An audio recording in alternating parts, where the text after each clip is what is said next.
Hello नमस्कार, मैं doctor Rajneesh Kumar आप सभी का एक बार फिर से हार्दिक स्वागत करता हूं।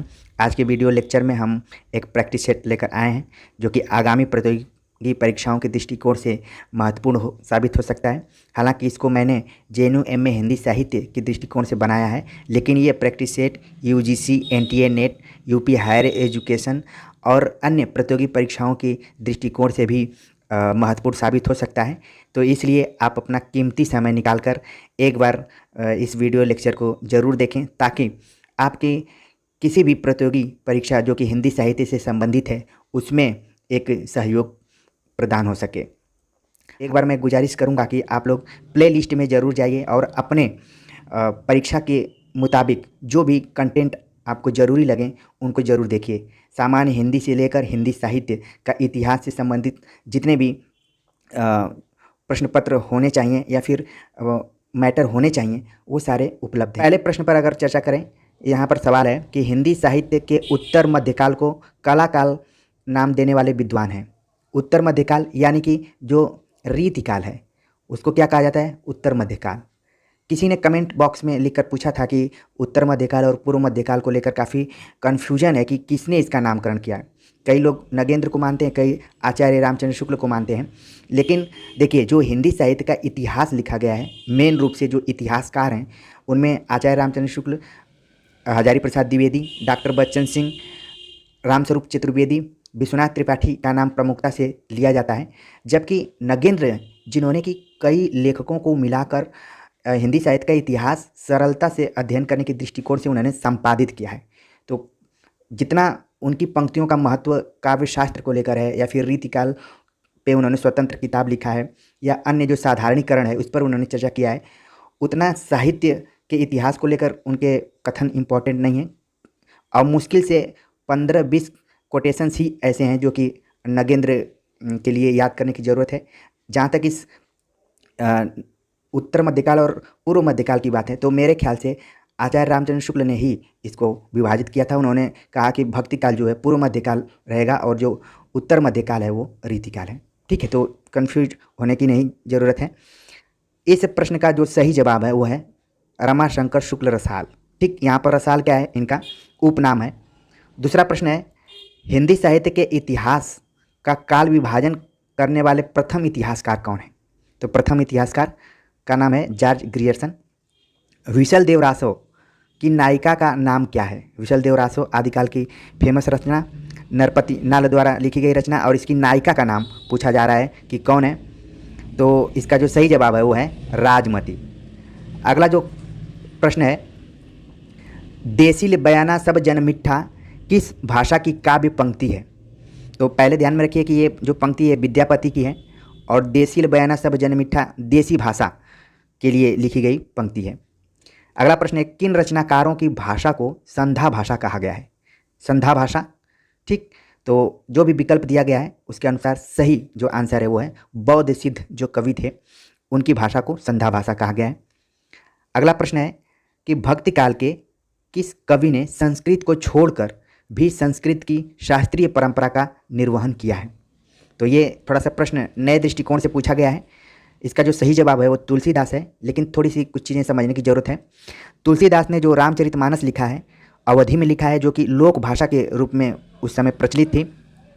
लेकिन संस्कृत में जो महाकाव्य लिखा जाता था उसमें मंगलाचरण और अन्य जो परंपराएं थीं उनका निर्वहन किया जा रहा था।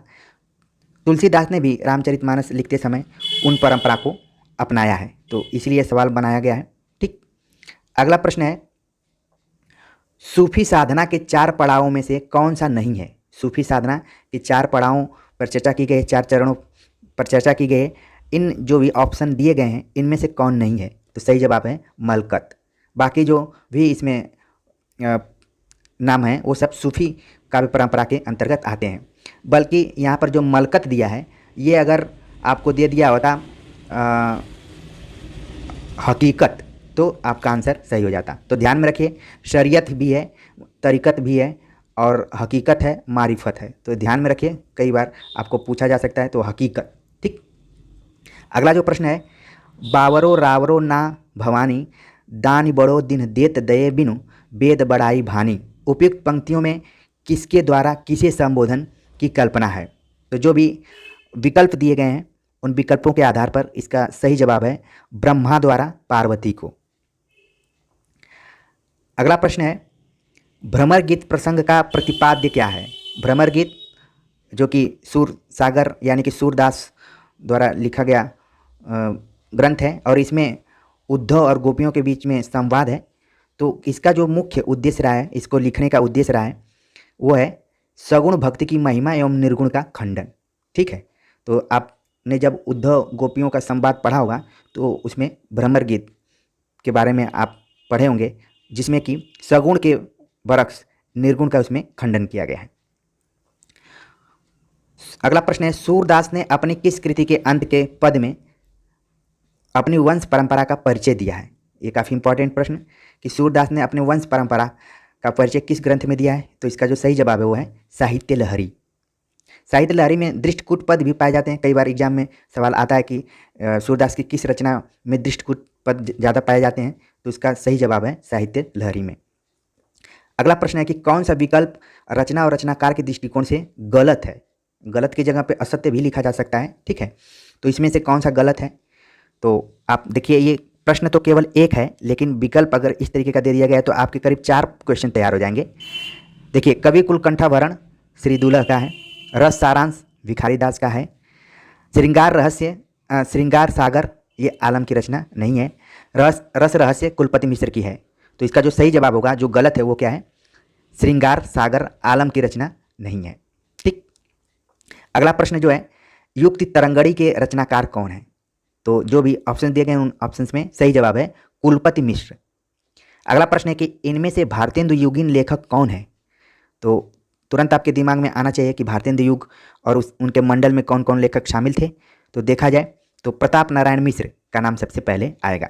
ठीक, तो प्रताप नारायण मिश्र भारतेंदु युगीन लेखक हैं और बाकी जो हैं वो कोई ललित निबंधकार है, कोई द्विवेदी युग का है, इस टाइप से इसमें दिया गया है। ठीक, अगला जो प्रश्न है ब्रज कोकिल के नाम से प्रसिद्ध कवि हैं। तो जो ऑप्शन दिया गया है सही जवाब है सत्यनारायण कवि रत्न, इनको ब्रज कोकिल कहा जाता था। अगला प्रश्न है उठ जाग मुसाफिर भोर भई अब रैन कहाँ जो सोवत है, किस अवधि सम्राट कवि की रचना है। तो जब अवधि सम्राट यहाँ पर आ रहा है तो इस प्रश्न के माध्यम से एक प्रश्न आपका और तैयार हो रहा है कि अवधि सम्राट किसे कहा जाता है।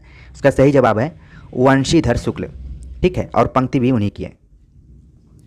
अगला प्रश्न है राम तुम मानव हो ईश्वर नहीं हो क्या, विश्व में रमे हुए नहीं सभी कहीं हो क्या, तब मैं निरीश्वर हूँ ईश्वर क्षमा करें, तुम न रमो तो मन तुमसे रमा करे। आधुनिक दृष्टिकोण से प्रेरित मैथिली शरण गुप्त ने राम के विषय में यह काव्य उक्ति किस ग्रंथ में लिखी है। तो मैथिली शरण गुप्त से प्रश्न आ गया और जो भी पंक्ति दी गई है किस ग्रंथ में है। तो इसका सही जवाब है साकेत से ली गई है। आप जानते हैं कि साकेत इसमें कुल 12 सर्ग हैं। ठीक है, और 9वां जो सर्ग है उर्मिला के वीर वर्णन से संबंधित है और इसका जो प्रकाशन हुआ था सन 1931 में हुआ था।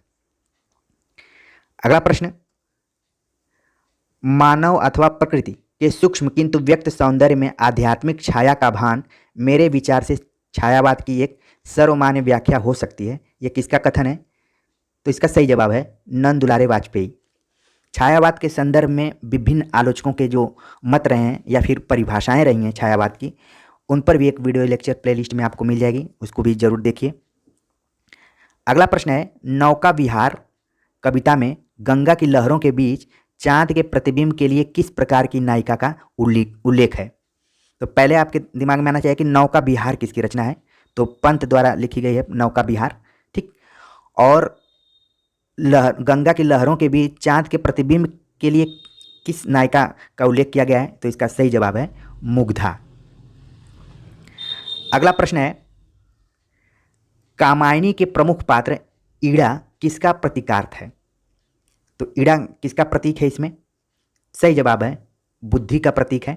ठीक, इसके अलावा जो मनु है मन का प्रतीक है, श्रद्धा हृदय का प्रतीक है। ठीक, तो प्रतीकों के बारे में अगर सवाल पूछा जाए तो इन तीनों का आपको ध्यान रखना पड़ेगा। कामायनी जिसका प्रकाशन सन 1935 ईस्वी में और इसमें कुल 15 सर्ग हैं। एक हमारे जो भी स्टूडेंट्स कह सकते हैं या फिर श्रोता कह सकते हैं, दर्शक कह सकते हैं, उन्होंने आग्रह किया था कि जेएनयू प्रवेश परीक्षा के पहले पहले कामायनी पर कुछ चर्चा करनी जरूरी है, उसकी सर्गों पर जो भी मेन पंक्तियाँ हैं।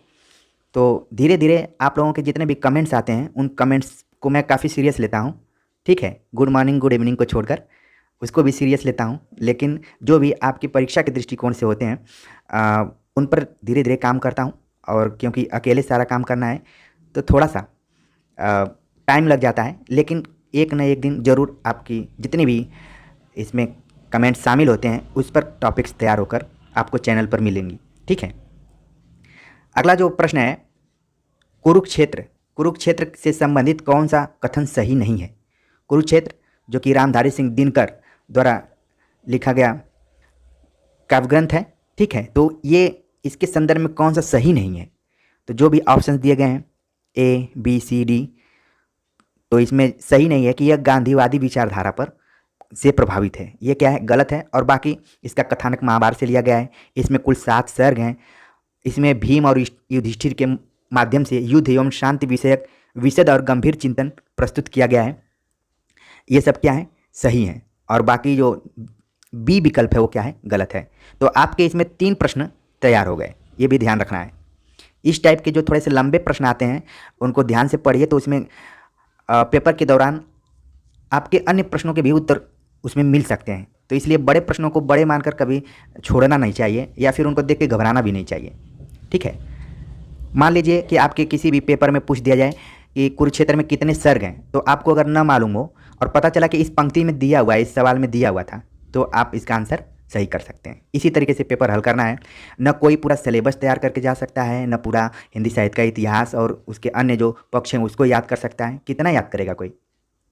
अगला जो प्रश्न है, मैं उनका आदर्श कहीं जो व्यथा न खोल सके, पूछेगा जग किंतु पिता का नाम न बोल सकेंगे, जिनका निखिल विश्व में कोई कहीं न अपना होगा, मन में उमंग जिन्हें चिरकाल कल्पना होगा। उपयुक्त पंक्तियां दिनकर की किस रचना से ली गई हैं, तो इसका जो सही जवाब है वो है रश्मि रथी से।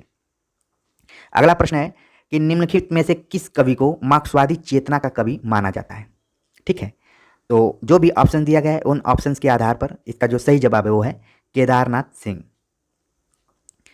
अगला प्रश्न काफ़ी फेमस, अगर मैं तुमको ललाती सांझ के नभ की अकेली तारिका अब नहीं कहता, या शरद के भोर की निहार न्याही कुई टटकी कली चंपे की वगैरह, तो ये जो पंक्ति है आगे की किस कविता से उद्धृत है।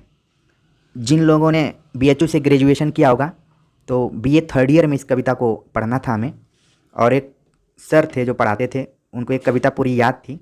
मेरा संकेत आप लोग समझ गए होंगे जिन लोगों ने उनसे पढ़ा होगा। तो ये अज्ञेय की कविता है और इसमें नवीन प्रतिमान और प्रतीकों की बात कही गई है, ठीक है। इसी में है कि ये उपमान मैले हो गए हैं, देवता इन प्रतीकों के कर गए हैं कूच। तो अब आप समझ गए होंगे कि ये पंक्ति कहाँ से ली गई है, कलगी बाजरे की, इसका सही जवाब होगा। और क्योंकि जेएनयू एमए हिंदी साहित्य के सिलेबस में लिख दिया गया है कि जो भी चुनिंदा यूनिवर्सिटीज़ हैं उनके सिलेबस के आधार पर ही सवाल पूछा जाएगा, ठीक है। तो इस तरीके से ये सारी पंक्तियाँ इंपॉर्टेंट हैं आपके लिए। अगला प्रश्न है, साखी किसका संकलन है। साखी किसका संकलन है, सही जवाब है विजय देवनारायण शाही। आप लोग कमेंट्स कर बताएंगे कि विजय देवनारायण शाही किस सप्तक के कवि हैं। अगला जो प्रश्न है, नई कविता की प्रमुख प्रवृत्ति है। अब प्रवृत्तियों से संबंधित प्रश्न आ गए और प्लेलिस्ट में आप जरूर जाकर देखिए कि प्रवृत्तियों से संबंधित एक आपको लेक्चर मिल जाएगा। अब नई कविता की प्रवृत्ति कौन सी है, बौद्धिकता की प्राधान्यता, ये भी है, यथार्थवाद का अति आग्रह, ठीक, ये भी है, कुंठा निराशा संदेह की अभिव्यक्ति, ये भी है, उपयुक्त सभी। तो इस तरीके से इसका सही जवाब होगा उपयुक्त सभी। और अमूमन हम देखते हैं करीब 95% प्रश्न जिसमें उपयुक्त सभी आता है वही सही होता है, ठीक है। तो ये टिक आप अपना सकते हैं, कई बार इसमें धोखा भी हो जाता है। खैर आगे बढ़ते हैं। अगला जो प्रश्न है, आत्मजयी की कथा वस्तु निम्नलिखित में से किस पर आधारित है। तो पहले आपके दिमाग में आना चाहिए कि जो आत्मजयी नाम की रचना है वो किसकी रचना है, कुंवर नारायण की रचना है। तो एक प्रश्न आपका ऐसे तैयार हो गया। इसकी कथा वस्तु का आधार जो है कौन सा है, कठोपनिषद। इसका सही जवाब है बी। अगला जो प्रश्न है ये भी काफ़ी इंपॉर्टेंट प्रश्न, आधे अधूरे नाटक के बारे में कौन सा कथन सही नहीं है। तो आधे अधूरे, जिसका प्रकाशन सन 1969 ईस्वी में हुआ था, मोहन राकेश द्वारा लिखित यह नाटक है। अब कौन सा कथन इसमें सही नहीं है? देखिए, पहला ऑप्शन दिया, ये मध्यवर्गीय परिवार पर है, सही है। जीवन के बृहत्तर और महत्वपूर्ण आयाम से नहीं जुड़ पाता है, ये भी सही है। इसमें पति का नाम महेंद्र और सावित्री है, सावित्री। इसका एक फेमस कोटेशन है सावित्री का कि सभी पुरुष एक समान होते हैं, ठीक है, सबके सब एक जैसे होते हैं, ऐसे कुछ कोटेशन है, आप दिमाग में रखिए। जो ऑप्शन डी दिया गया है कि पति पत्नी के अलावा 2 लड़के और 1 लड़की है, यही क्या है, गलत है, क्योंकि इसमें 2 लड़कियां हैं, बिन्नी और किन्नी, और 1 लड़का है इसमें, ठीक। तो ये ऑप्शन आपका इस प्रश्न के अनुसार सही है, ठीक, डी। अगला प्रश्न है, मोहन राकेश के अपूर्ण नाटक पैर तले जमीन को किसने पूरा किया। तो पहले तो आपका एक प्रश्न इसमें और तैयार हो जा रहा है कि मोहन राकेश का एक ऐसा नाटक भी है जो कि अपूर्ण है। इसके पहले उन्होंने आषाढ़ का एक दिन, लहरों के राजहंस और आधे अधूरे नाम से नाटक लिखे हैं, लेकिन पैर तले की जमीन को पूरा किसने किया है? सही जवाब है कमलेश्वर ने, ठीक। मोहन राकेश, कमलेश्वर और राजेंद्र यादव, आप जानते हैं कि नई कहानी के ये सब पुरोधा माने जाते हैं, एक तरीके से प्रतिनिधि माने जाते हैं। चलिए अगला प्रश्न है, इनमें से कौन सा गद्यकार भारतेंदु युग का नहीं है? ठीक, तो गद्यकार भारतेंदु युग का नहीं है, तुरंत आपके दिमाग में आना चाहिए कौन नहीं है। जगदीश चंद्र माथुर इसका सही जवाब होगा, और बाकी जितने नाम दिए गए वो सब हैं। अगला जो प्रश्न है, प्रसाद के नाटकों और उनके पात्रों के संबंध में कौन सा कथन सही नहीं है? अब जो 4 ऑप्शन दिए गए हैं उसमें से कौन सा कथन सही नहीं है? तो ये पहला ही कथन गलत है, बाकी जितने भी कथन हो क्या हैं, सही हैं। तो इन कथनों को भी थोड़ा सा ध्यान में रखिए कि ध्रुव जो सही है उनको ध्यान में रख लीजिए। ध्रुव स्वामिनी नारी अधिकार की आवाज़ बुलंद करती है, सही बात है। काव्यात्मकता प्रसाद के नाटकों की बहुत बड़ी विशेषता है, ये भी सही है। स्कंदगुप्त मातृभूमि के उद्धार के लिए अकेला युद्ध करने के लिए भी तैयार है।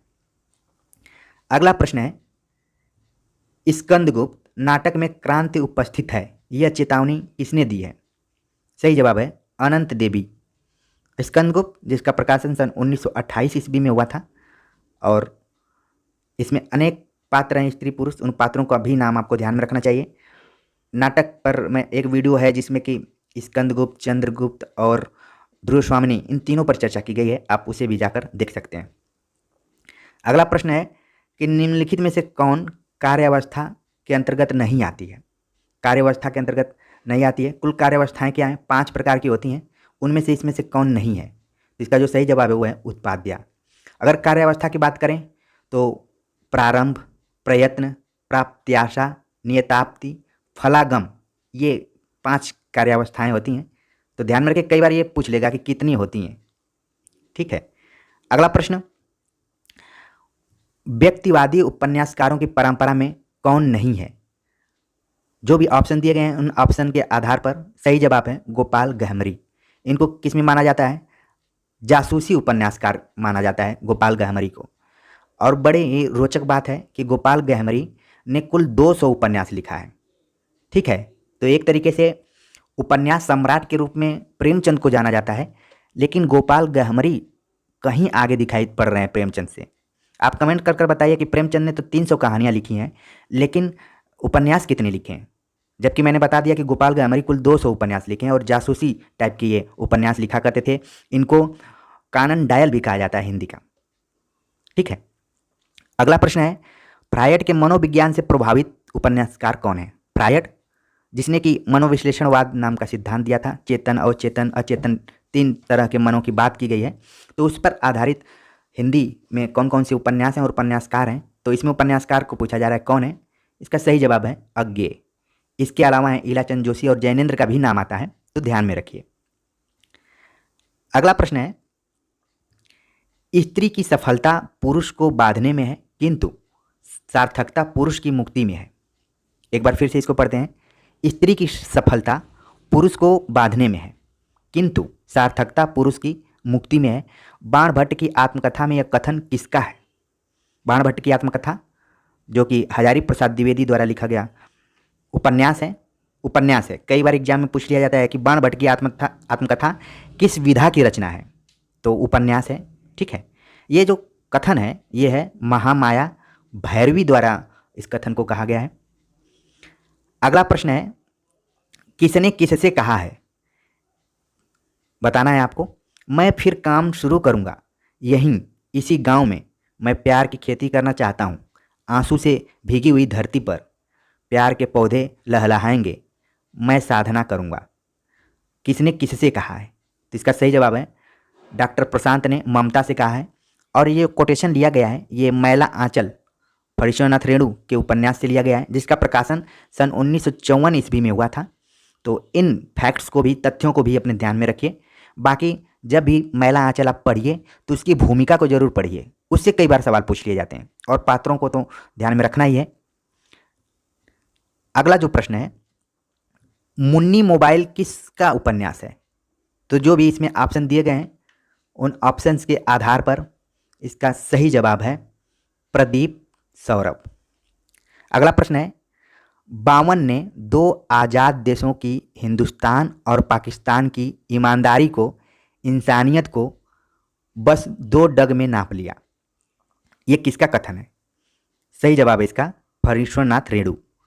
और बावन दास एक पात्र है, ये भी मैला आंचल का पात्र है, तो ध्यान में रखिए, वहीं से इसको लिया गया है।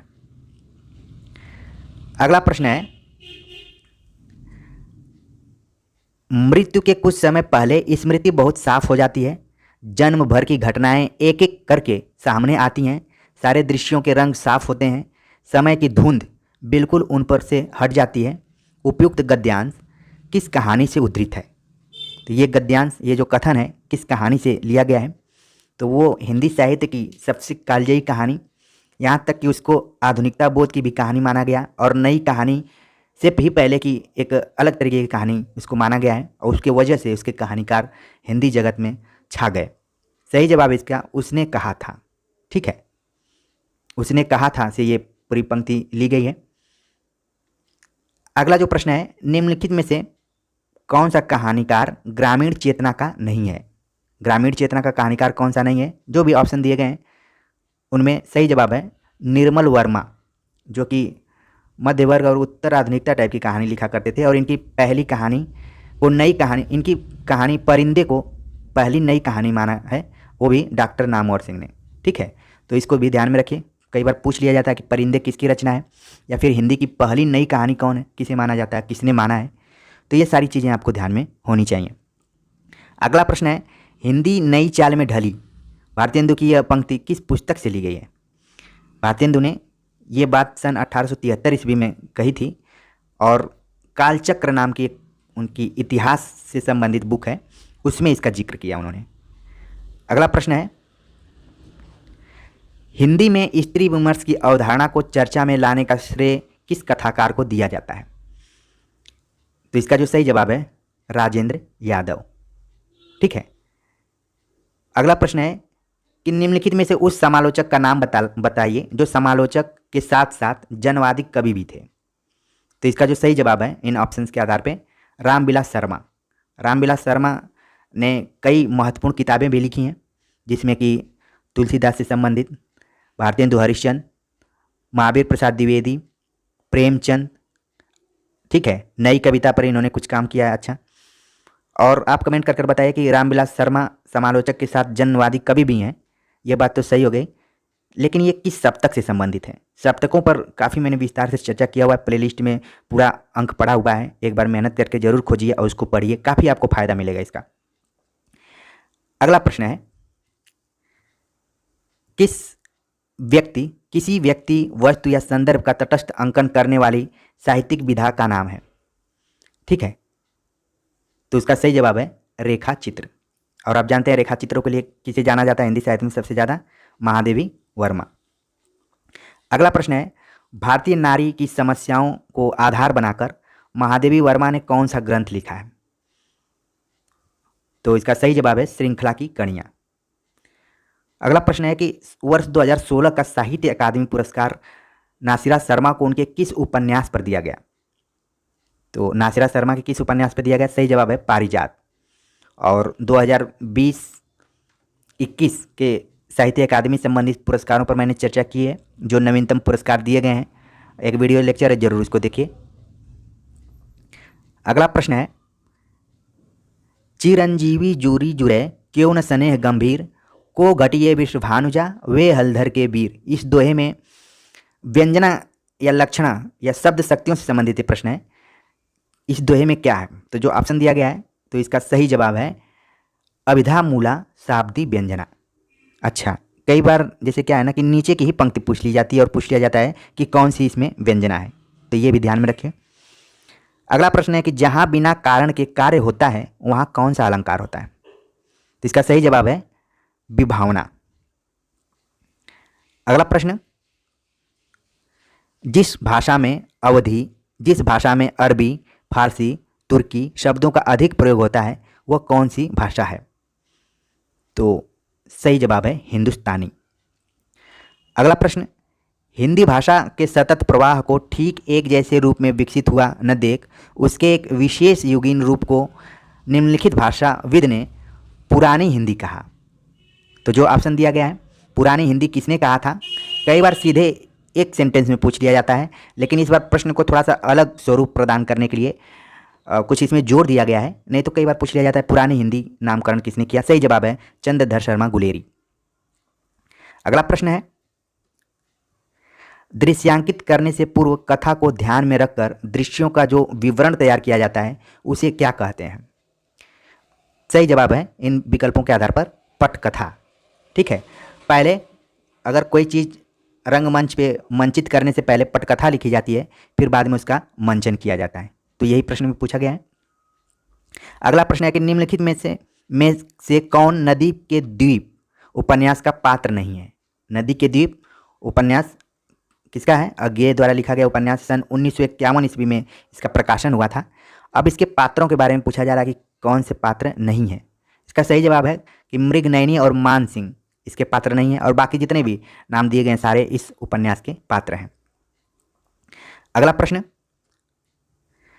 कौन सा उपन्यास 4 जून 1971 ईस्वी को तुलसी स्मारक भवन अयोध्या से लिखना आरंभ करके 23 मार्च 1972 ईस्वी रामनवमी के दिन लखनऊ में पूरा किया गया? तो एक प्रश्न का जवाब पूछने के लिए थोड़ी सी स्टोरी बनाई गई है और काफ़ी ये रोचक स्टोरी है। सही जवाब इसका मानस का हंस, जो कि अमृत लाल नागर द्वारा लिखा गया उपन्यास है, और इसका जो केंद्र बिंदु है तुलसीदास हैं। ठीक, जो खंजन नयन है इसमें सूरदास हैं। तो आप ध्यान रखिए कि मानस का हंस अमृतलाल नागर, जो कि तुलसीदास को केंद्रित करके उपन्यास लिखा है, इसका लेखन जो शुरू हुआ था अयोध्या से और ख़त्म हुआ लखनऊ में। और वैसे भी अमृतलाल नागर के उपन्यासों को आप पढ़ेंगे तो लखनऊ उसके केंद्र बिंदु में रहता है। तो ये भी एक पहचान है इसकी। अगला प्रश्न,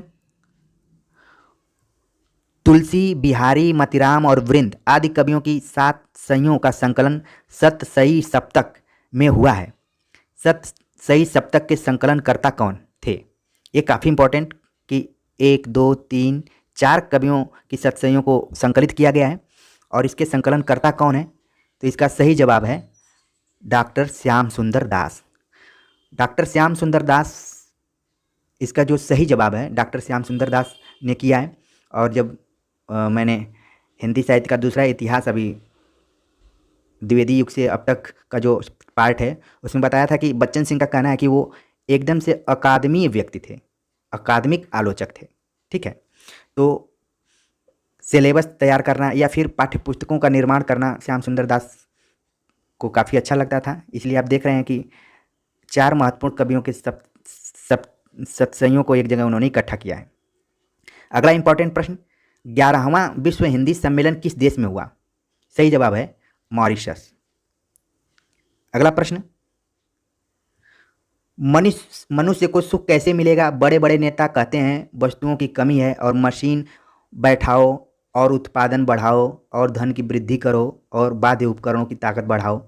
यह पंक्ति किस प्रसिद्ध निबंधकार एवं प्रसिद्ध निबंध की पंक्ति से ली गई है? ठीक है, तो इसका सही जवाब है नाखून क्यों बढ़ते हैं, हजारी प्रसाद द्विवेदी द्वारा लिखा गया एक ललित निबंध है, वहाँ से इसको लिया गया है। अगला प्रश्न, प्रसिद्ध रेखा चित्र मेरा परिवार में निम्नलिखित में से कौन सा सही नहीं है? मेरा परिवार, जो कि महादेवी वर्मा द्वारा लिखा गया रेखा चित्र है, और इसमें कौन सा पात्र नहीं है? तो इसका जो सही जवाब है वो है शीलू। शीलू पात्र नहीं है, बाकी आप मेरा परिवार नाम से रेखाचित्र पढ़ेंगे तो इसमें नीलकंठ, गिल्लू, गौरा इत्यादि का नाम आपको मिल जाएगा। इसके अलावा गिलहरी ठीक का भी जिक्र होता है। अगला प्रश्न है, भाषा ठीक करने से पहले मैं मनुष्यों को ठीक करना चाहता हूँ, समझे? कथन किसका है? काफ़ी इंपॉर्टेंट प्रश्न है ये, और पूछा गया है कि ये किसका कथन है। तो ये चंद्रगुप्त नाटक से लिया गया है और चाणक्य का कथन है। चंद्रगुप्त नाटक जो कि जयशंकर प्रसाद द्वारा सन 1931 में लिखा गया था। तुरंत इस कथन को आप समझ जाइए कि चाणक्य ही इस तरीके की भाषा शैली का प्रयोग कर सकते हैं। भाषा ठीक करने से पहले मैं मनुष्यों को ठीक करना चाहता हूँ। अगला प्रश्न है, निम्नलिखित में से रचनाकार और रचना की दृष्टि से कौन सा विकल्प असंगत है? तो इसमें विकल्प दिया गया है और कौन सा असंगत है, ठीक है। तो उपेंद्र नाथ अश्क, अंजो दीदी सही है। धर्मवीर भारती, अंधा कुआं लिख दिया है, जबकि क्या होना चाहिए था अंधा युग। मोहन राकेश सही है, और बाकी जितने विकल्प हो सही हैं। असंगत में है आपका ऑप्शन बी। अगला प्रश्न, सेत सेत सब एक से जहाँ कपूर कपास, ऐसे देश कुदेश में कबहू न कीजिए बास। ठीक। कोकिल बायस एक सम, पंडित मूरख एक, इंद्रायण दाड़िम विषय, जहान नेकु विवेक। बसिए ऐसे देश नहीं, कनक वृष्टि की जो होए, रहिए तो दुख पाइए, प्राण दीजिए रोए। यह दोहा अंधेर नगरी नाटक के किस दृश्य से लिया गया है? काफ़ी इंपॉर्टेंट और क्रिएटिव, क्योंकि अंधेर नगरी लगभग ग्रेजुएशन के हर पाठ्यक्रमों में शामिल है और उससे भी पहले कई जगहों पर पढ़ाया जाता है। तो ध्यान रखिए कि जब भी आप पढ़िए तो इन कोटेशंस को भी ध्यान में रखिए। किस दृश्य से लिया गया है? तो इसका जो सही जवाब है वो है तीसरा दृश्य से। अगला प्रश्न है, सिंदूर की होली नाटक में डिप्टी कलेक्टर कौन है? सिंदूर की होली लक्ष्मी नारायण मिश्र द्वारा लिखा गया नाटक है और इसमें डिप्टी कलेक्टर कौन है? सही जवाब है मुरारी लाल, ठीक है। अच्छा, आज मैंने कम्युनिकेशन जो भी बॉक्स होता है उसमें एक प्रश्न पूछा था कि प्रसाद बुद्धिवाद के विरोधी थे और फला जो मिश्र थे उन्होंने बुद्धिवाद के समर्थक थे। तो ये मिश्र के बारे में कौन से मिश्र थे? मैंने विकल्प दिया था, तो लोग उसको सीरियसली मतलब लेक्चर को नहीं देख रहे हैं, नहीं तो उसका सही आंसर देते। ज़्यादातर आंसर प्रताप नारायण मिश्र से है, लेकिन उसका सही जवाब लक्ष्मी नारायण मिश्र है, ठीक है। अगला प्रश्न है, तो आज से मैं विश्वास करूं क्षमा कर दिया गया।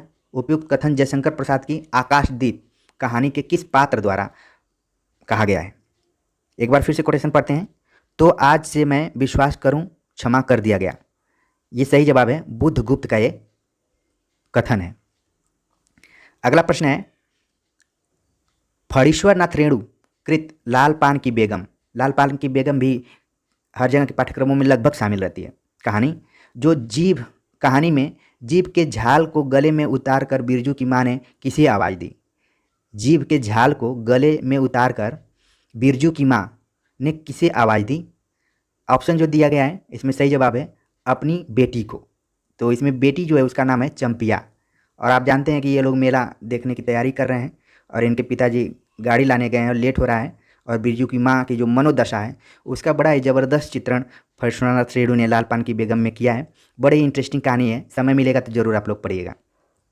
अगला प्रश्न है, उषा प्रियंवदा द्वारा लिखित वापसी कहानी में गजाधर बाबू किस डिपार्टमेंट में नौकरी करते थे? तो इसका सही जवाब है रेल विभाग में, ठीक है। अगला प्रश्न है, दिल्ली में एक मौत कमलेश्वर द्वारा लिखित कहानी है, लेखक में मनुष्य की किस भावना को इंगित किया गया है? सही जवाब है संवेदनहीनता को। अगला प्रश्न है, अंतर उद्वेग दाह आखिन प्रवाह आंसू, देखी अटपटी चा भीजत देहीन है। घनानंद द्वारा उद्धृत उपयुक्त काव्य पंक्तियों की विषय वस्तु क्या है? तो ये जो काव्य पंक्तियाँ हैं घनानंद की हैं और इसकी जो विषय वस्तु है उसको आपको बताना है। इसका सही जवाब है हार्दिक अनुभूति का चित्रण। हार्दिक अनुभूति का चित्रण। अगला प्रश्न है, पंक्तियों के साथ कवियों का सुमेलन कीजिए। अब कुछ पंक्तियाँ दी गई हैं, उनको हमें क्या करना है? सुमेलित करना है। तो जो पहले आपको पंक्ति आ रही हो तुरंत उसको आप सुमेलित कर लीजिए। जैसे भारत जय विजय करे, ये निराला की है, तो सी का जो 4 होगा वही आंसर इसमें सही होगा। तो अब देखिए आंसर दिया गया है और सी का 4 यहाँ पर है, तो इस तरीके से इसका ए आंसर सही हो जाएगा। बाकी अन्य पंक्तियों को भी देखना जरूरी है। तो ए का क्या है, 2 है। नीरव संध्या में प्रशांत, ये पंत की रचना है। दीप मेरे जल अकंपित, तो जहाँ पर दीपक आए, बादल आए, तो ये सब किसकी पंक्तियाँ होती हैं, महादेवी वर्मा की। माँ है वह है इसी से हम बने हैं, इसका सही जवाब है अज्ञे, ये नदी के द्वीप से लिया गया है। ठीक है, तो इस तरीके से आंसर भी मिल गया और सारे पंक्तियों को। तो इसमें कुल आपके 8 प्रश्न तैयार हो गए। अगला प्रश्न है, कर गई जब दृष्टि उन्मन, तरल सोने में घुले कर्ण, छू गई क्षण भर धरानभ, सजल दीपक रागिनी। उपयुक्त पंक्तियां महादेवी वर्मा की किस कविता से उद्धृत हैं? ठीक है, तो इसका जो सही जवाब है वो है दीप तेरा दामिनी। जैसा कि मैंने बताया था कि दीपक हो गया, बादल हो गया, तो ये सब महादेवी के कविताओं में हमेशा प्रतीक के रूप में प्रयुक्त होते रहते हैं। तो अगर कभी भी यहाँ पर नाम न दिया रहे और पूछ लिया जाए कि किसकी पंक्ति है, तो तुरंत आप महादेवी वर्मा का बताइए। अगला प्रश्न है, अज्ञेयकृत उपन्यास नदी के द्वीप का मतलब जो भी कथा वस्तु है किस टाइप का है, ये प्रश्न पूछने की कोशिश है इसमें। तो इसका जो सही जवाब है वो है चरित्र प्रधान। अगला प्रश्न है, किस उपन्यास में प्राग्वेद कालीन नर नाग देव दैत्य दानव आर्य अनार्य विविध नृवंशों के जीवन के पुरातन रेखा चित्र हैं? इसका सही जवाब है वयम रक्षाम। वयम रक्षाम उपन्यास में ये सारी चीज़ें यहाँ पर हैं। वयम रक्षाम किसका उपन्यास का? ये चतुरसेन शास्त्री द्वारा लिखा गया उपन्यास है और इसके जो भी विषय वस्तु हैं आपने देख लिया। तो इस तरीके से हमने कुल 69-70 प्रश्नों को हल किया। देखने में ये 70 प्रश्न थे, लेकिन अगर आप कैलकुलेट करेंगे प्रश्नों की प्रकृति को ध्यान में रखते हुए तो 100 प्रश्न से कम नहीं रहे होंगे। ठीक है, तो आप सब समय निकाल कर इस वीडियोज़ को देख रहे हैं, इसके लिए मैं आभार व्यक्त करता हूँ। जब भी देखिए पूरा वीडियो देखिए और कमेंट करना न भूलिए, क्योंकि कमेंट ही एक ऐसा माध्यम है जिससे मैं आप सभी के मनोभावों को समझ पाता हूँ, आप सभी के जो भी रिस्पॉन्सेज हैं, फीडबैक हैं, उसको भी जान पाता हूँ। तो कमेंट्स के लिए मैं बार बार आपसे अनुरोध करता हूँ, आग्रह करता हूँ। ठीक है, तो इसको ध्यान में रखिए। मिलते हैं नए टॉपिक के साथ, तब तक